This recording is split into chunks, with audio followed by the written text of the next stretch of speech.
চাল কুমড়ো দিয়ে মাছের ঝোল একটা রেসিপি তোমাদের সাথে শেয়ার করব। আমি মামুনি আবার চলে এসেছি তোমাদের কাছে আরেকটি নতুন রেসিপি নিয়ে। চলো দেখো কিভাবে করেছি। চাল কুমড়োটাকে ভালোভাবে ধুয়ে নিয়েছি, তাতে আমি লম্বা লম্বা করে কেটে নিয়েছি চাল কুমড়োটাকে। তারপর মাছগুলোকে ভালোভাবে ধুয়ে তাতে হলুদ লবণ তেল মেখে 15 মিনিটের জন্য ম্যারিনেট করে রেখে দিয়েছিলাম।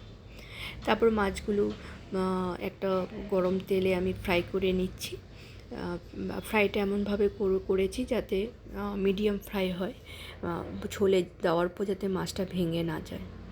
কড়াইতে তেল গরম হয়ে আসলে আমি তাতে দিয়েছি শুকনো লঙ্কা আর তেজপাতা, তারপর গোটা জিরে ফোড়ন দিয়ে তারপর দিয়ে দিয়েছি কেটে রাখা চাল কুমড়োটা দিয়ে ভালোভাবে নাড়াচাড়া করে নিচ্ছি।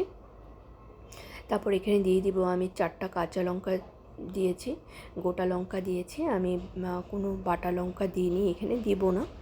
তারপর এটা নাড়াচাড়া করার পর আমি দিব এখন পরিমাণ মতো হলুদ লবণ দিয়ে ভালোভাবে চাল কুমড়োর সাথে ভালোভাবে মিক্সড করে তারপর আমি এটা ঢাকনা দিয়ে আর রেখে রান্নাটা করব।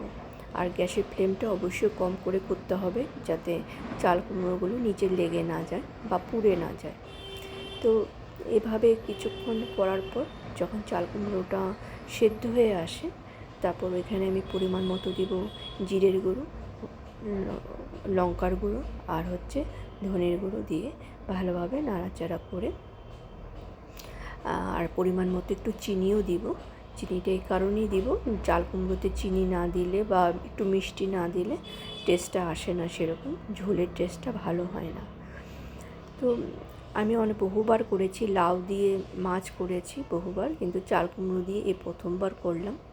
খেতে ভেবেছিলাম কেমন হবে বা কেমন টেস্ট হবে, তো না, ভালোই হয়েছিল। আমার ছেলেমেয়েরা বলছে মা ভালোই হয়েছে, একটু হেলদি খাবার একটু খেতে হয়, সবসময় স্পাইসি বা পেঁয়াজ রসুনের খাবারও আমাদের জন্য হেলথের জন্য ভালো না। তো রান্নাটা আমি আমার মতোই করি, কখনো কোথাও কোনো ইউটিউব বলো বা ফেসবুকে বলো, যেখানেই আমি কোনো রান্না দেখি সেটা দেখি ভালো লাগে, তারপর ওইখান থেকে দেখার পর তারপর কিছুটা আমি নিজের মন থেকেও রান্নাটা করি। সব কিছু তো আর নিজের থেকে করা হয় না, কিছুটা আইডিয়া পেয়েও করাটা ভালো লাগে। আর কিছু এই রান্নাটা পুরোটাই আমি আমার নিজের থেকে করলাম, এই চাল কুমড়ো দিয়ে মাছের ঝোল আমি আগে কখনো দেখিনি। তারপরে দেখো আমার ঝোলের জন্য ঝোলটাও মোটামুটি আমার বয়েল হয়ে আসে, আর উপর দিয়ে ধনেপাতা দিয়ে দিয়েছি। আমার চাল কুমড়ো দিয়ে বাটা মাছের ঝোল রেডি। তোমরাও এভাবে ট্রাই করে দেখবে, হেলদি একটা রেসিপি, অবশ্যই তোমাদের ভালো লাগবে।